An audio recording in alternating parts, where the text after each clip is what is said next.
হে ভগবান, তোমাকে অশেষ অশেষ ধন্যবাদ। তুমি এই জীবনে আমাকে ক্যামেরন গ্রিনকে বল করতে দেখতে পারলে, প্লাস আমাদের কলকাতার মহান বোলারদের নবদীপ সাইনি, তারপরে কার্তিক ত্যাগী, এদেরকে আমরা বল করতে দেখতে পারলাম। এর জন্য অনেক অনেক মানে ধন্যবাদ। 2026-এ এসো লজ্জা করে না?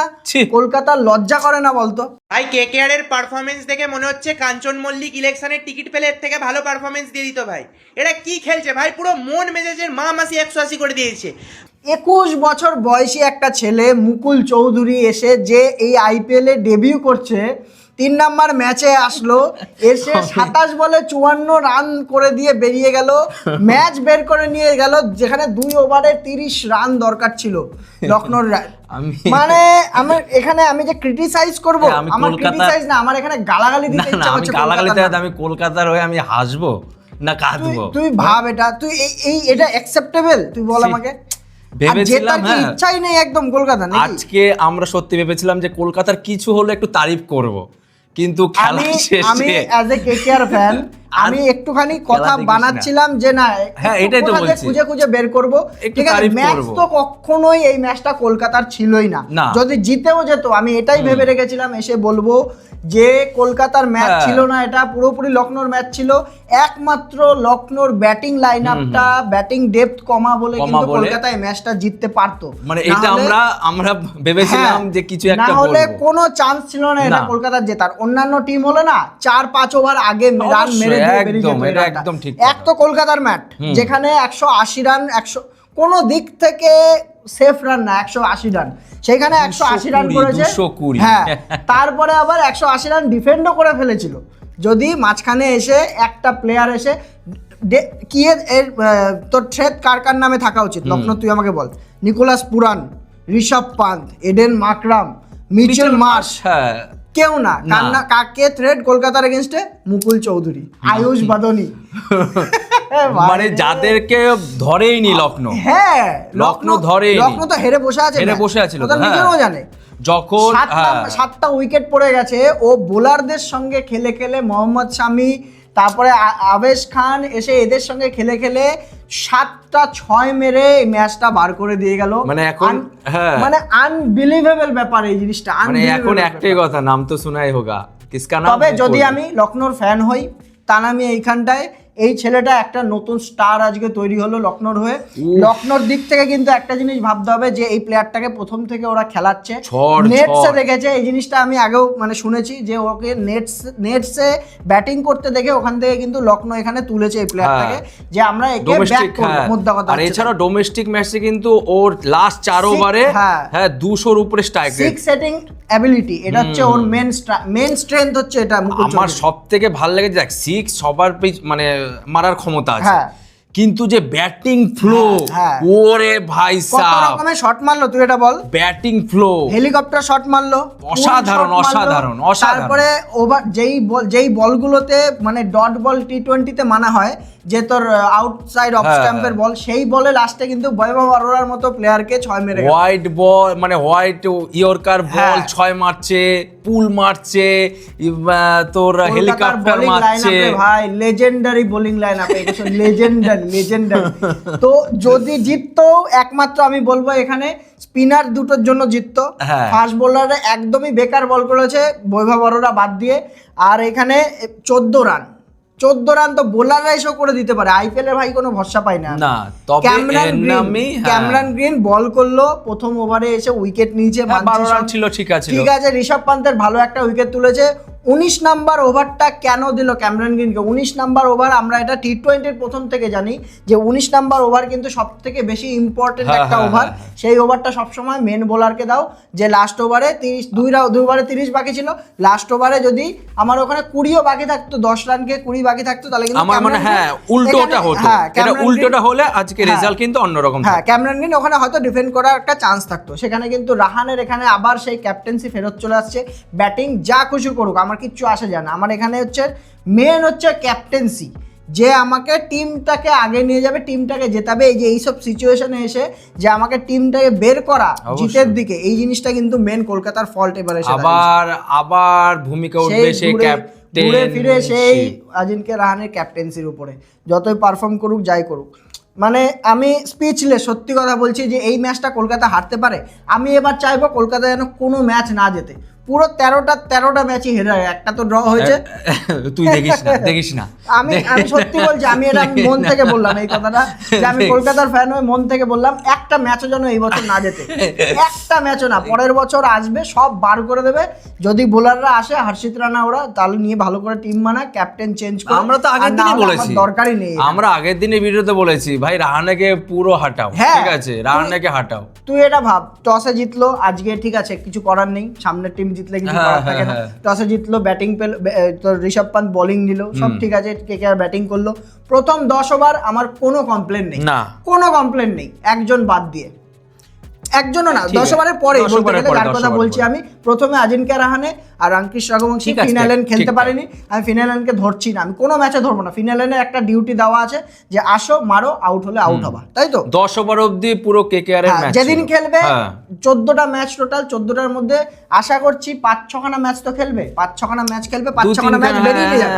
যে ম্যাচটা খেলেছে ওটা কিন্তু কলকাতার 220 রান হয়েছিল মুম্বাইয়ের এগেইনস্টে, মাইন্ড ইট, ওটা বোলিং এজ। হ্যাঁ, তো আজিঙ্ক্য রাহানে ভালো ব্যাটিং করেছে আজকে, আঙ্কিশ রঘুবংশী কিন্তু কন্টিনিউ ভালো ব্যাটিং করে আসছে। আমাদের এটা এই একটা কলকাতার ফিউচার, যেটা নিয়ে আমি কোনো রকম ইনসিকিউরিটি নেই এটা আমার, যে আঙ্কিশ রঘুবংশী আসছে পরপর 2টো ম্যাচে, আজকেও প্রায় 50 করে ফেলেছিল, 43 রানে আউট হয়ে গেছে।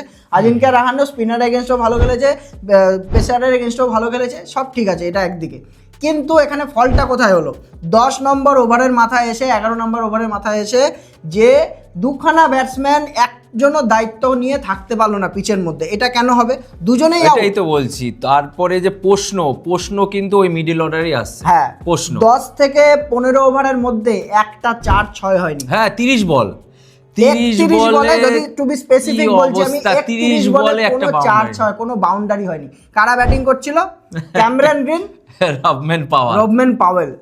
আমি রবম্যান পাওয়েলকে সাইডে রাখবো, ঠিক আছে, তুই ক্যামেরন গ্রিনের, আচ্ছা ক্যামেরন গ্রিন নামলো, তারপরে কে? রিঙ্কু সিং ছিল। রিঙ্কু সিং 4-5 বল খেলেছে, রিঙ্কু সিং কয়েক বলই খেলেছে। রিঙ্কু সিং এর উপরে আসছি, ক্যামেরন গ্রিন আর রবম্যান পাওয়েলের কথা। রবম্যান পাওয়েল দেখ যে ফর্মে থাকে তাকে যদি তুমি খেলাও, ঠিক আছে, সে পারফর্ম করে দেবেই। দিল তো 24 বলে 39, সময় দিতে হবে। স্ট্রাইক রেট দেখো 180-90 এর উপরেই আছে। তারপরে 180 না হলে 170-72 এরকম হয়তো আছে। ক্যামেরন গ্রিন আজকে কি খেলতে নেমেছিল নাকি ইয়ার্কি মারতে নেমেছিল? তুই আমাকে বল। একটা শট ব্যাটে লাগছিল না, কোনো যেই শট মারছিল হয়তো এজ লাগছিল, মানে ওর মধ্যে কোনো ব্যাটিং যে একটা পাওয়ার, ভাবছে কি এখানে আমার এটা ট্রায়াল চলছে, এরপরে আমি মেন টিমে চান্স পাবো। এইখানে এটা আমার ট্রায়াল, যে আমি 14 বলে 15 রান করি বা হচ্ছে 20 বলে 19 রান করি, আমার কিছু যায় আসে না।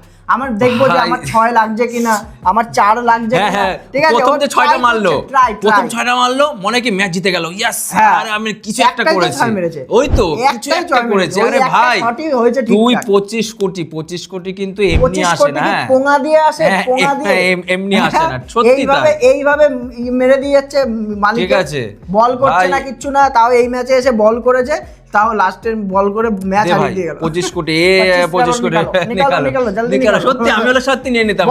বসা পরের দিন বসা মানে তুই ভাই টেবিলে বসে তুই জলমল সাফ মাফ কর। টিম সাইফার্ট আর ফিনালেনকে ওপেনিং করো, ক্যামেরন গ্রিনকে আর আমার 2 ওভার বল লাগবে, আমার দরকার নেই, ওই আমার 1-2 ওভার তা কোথায় গেল? 28 হারিয়ে দিয়ে গেল তো, তাহলে ওই আমার দরকার নেই। রিঙ্কু সিং, থাবড়া মেরে বলা দরকার। রিঙ্কু সিং আমার এই বছর রিঙ্কু সিংকে পুরোপুরি অফ বিট লাগছে, পুরোপুরি একদম। ও আসছে মনে হচ্ছে কি ওকে কেউ বেঁধে রেখেছে কোথা দিয়ে, না মারতে পারছে না টুকতে পারছে, কিছুই করতে পারছে না। তুই দেখ এই ম্যাচগুলো যে কটা খেলেছে, প্রথম ম্যাচে টুকে খেলেছে, 30-35-40 যা করেছে। এই ম্যাচে আসলো মনে হয় ব্যাট তোকে পাই নেয়নি, ওকে বল মারতে বারণ করেছে কে, সেটা আমাকে বল। ওর একটাই কাজ ফিনিশার। রিঙ্কু সিংকে তো ফিনিশার হিসেবে খেলানো হচ্ছে কলকাতাতে, ওকে মারতে কে বারণ করছে সেটা বল। আউটটা দেখেছিস? আউটটা মানে দাঁড়িয়ে মানে এরকম করে ব্যাটটা জাস্ট একটুখানি আউট হয়েছে, মারতে গিয়ে 6 মারতে গিয়ে আউট হয়, সেটা আলাদা ব্যাপার। হ্যাঁ, পেতে দিল বল। রবম্যান পাওয়েল ছিল বলে এখানে 184 রান অবধি পৌঁছাতে পেরেছে। আমার কথা হচ্ছে কোথায় প্রথম হেরে গেছে বলতো? ওই 30 বলটা, ওই 30 বলে কোনো বাউন্ডারি নেই, ঠিক আছে, যেখানে 220 একদম পারফেক্ট বললাম না, 200 অবধি পৌঁছাতো, তা তো তাহলে মানতাম আমি। যেখানে 10 ওভারে 98 রান ছিল, সেখানে 200 অবধি পৌঁছাতে পারলো না লাস্টের 10 ওভারে। আর এলএসজির বোলিংও তারিফ করতে হবে ভাই এখানে। এলএসজির বোলিং আমরা বলেছিলাম কামব্যাক করেছে মোহাম্মদ শামি, 4 ওভারে 27 রান, উইকেট পাইনি ঠিক আছে কোনো ব্যাপার না। তারপরে হচ্ছে তোর আমি আগের দিনও বলেছি আজকেও বলবো, একটা বোলার আমার খুবই ইমপ্রেস হয়েছে আমি তাকে দেখে, সেটা হচ্ছে তো প্রিন্স ইয়াদব। ওকে ওপেনিং এ স্পেল বল করাচ্ছে, মিডল ওভারে বল করাচ্ছে এবং স্লগ ওভারে ডেথ ওভারে বল করাচ্ছে। তুই ইয়র্কার আছে, ইয়র্কারও রয়েছে ওর কাছে, বাউন্সারও রয়েছে ওর কাছে, স্লোয়ারও রয়েছে এবং অন পেস বলও রয়েছে। ওকে কিন্তু এলএসজি খুব সুন্দরভাবে ইউজ করছে, যেখানে মায়াঙ্ক যাদবের মতো বোলার, তারপরে হচ্ছে তোর মহসিন খালের মতো বোলার মতো কিন্তু বসে রয়েছে যেখানে, তাই তো অবশ্যই। তো প্রিন্স যাদব ভালো বল করেছে, দিগ্বেশ রাঠি অলরেডি গত বছরও ভালো নিজেকে প্রমাণ করেছে, এই বছরও প্রমাণ করেছে নিজে। সবথেকে ওদের প্লাস পয়েন্ট হচ্ছে মোহাম্মদ শামি ফুল ফ্লোতে রয়েছে। মোহাম্মদ শামির আজকে একটা আলাদা রোল দেখতে পারলি কি, অন্যান্য দিন এসে কিন্তু প্রথমে 4 ওভার করে চলে যায়, আজকে প্রথমে 2 ওভার, মিডিলে 1 ওভার, আবার ডেথ ওভারে কিন্তু 1 ওভার। ডেথ ওভারে গিয়ে কিন্তু ওই জায়গাটায় কিন্তু বল রান চেক দিয়েছে, কিন্তু 19 নাম্বার ওভারটা এসেছে। ওটাই তো বললাম যে বোলিং এই হচ্ছে এলএসজি কে অনেকটা আগিয়ে নিয়ে গেছে, নালে 5 ওভারের কামব্যাক হোক কিংবা হচ্ছে ডেথ ওভার হোক, একদম সুন্দর এলএসজি এইখানটায় থেকে 210 রান একদম একমাত্র স্ট্রং পয়েন্ট যেখানে কাজ করেছে এলএসজি। এইখানটায় একটা উইক পয়েন্ট লাগছিল যে ফিনিশ কে করবে, আজকে মুকুল চৌধুরী এসে সেটাও দেখিয়ে দিল।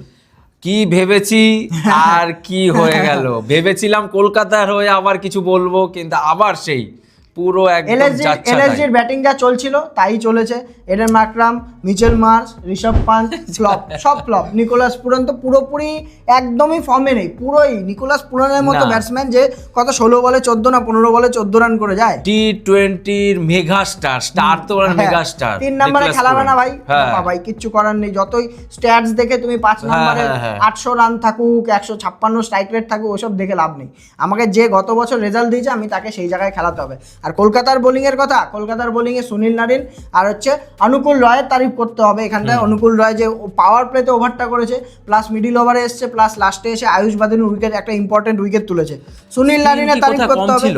আমি এটাই বলতে নিচ্ছিলাম যে এইখানটায় কিন্তু সব থেকে বড় সুযোগ ছিল বরুণ চক্রবর্তী যদি টিমে থাকতো, কিন্তু এই ম্যাচটা দিয়ে কামব্যাক করতে পারতো। বরুণ চক্রবর্তী থাকলে এই টিমটার মধ্যে আমার মনে হয় আজকে কামব্যাক করে কলকাতাকে ম্যাচটা জেতাতে পারতো। একটা স্পিন বোলারের কমতি মেসেজ করলি তো, তুইও করলি তো সেম এই জিনিসটা। আমি খেলা দেখতে দেখতে এই জিনিসটাই ভাবছিলাম যে বরুণ চক্রবর্তী থাকলে কিন্তু আজকে একটা কামব্যাক হয়ে যেত বরুণ চক্রবর্তী। এত তো প্রেসার দরকার ছিল, ঠিক আছে, একটা প্রেসার সাইনি ভাই নবদীপ সাইনি, তারপরে কার্তিক ত্যাগী, এরা বল করতে এসেছে। ওই তো বললাম তো, আমি কার মেনশন করছি না, একটা পেস কম দিয়ে একটা স্পিনার অবশ্যই খেলানো দরকার ছিল। আর আমি কিছু বলতেও চাই না যে এর পরের দিন ওকে খেলো উমরান মালিক আসবে, উমরান মালিক সেম মার খাবে, যেই আসুক সেই মার খাবে ভাই। এই ফাস্ট বোলার কলকাতার এই ড্যারেন ব্রাভো, ওয়াটসন, তারপরে আন্ডার রাসেল, তারপরে ভেঙ্কি আইয়ার বলছি তো ভেঙ্কি নাইয়ার, ঠিক আছে, এদের দিয়ে কোনো কাজ হবে না ভাই। অভিষেক নয় কোনো কাজ হবে না, এত কোচ হয়ে গেলে হয় না। প্রথম কথা বেশি এক্সপেরিমেন্ট হচ্ছে আর কি, বুঝলি টিমের মধ্যে। এখানে ফাস্ট বোলারদের কোনো কাজ নেই কলকাতার।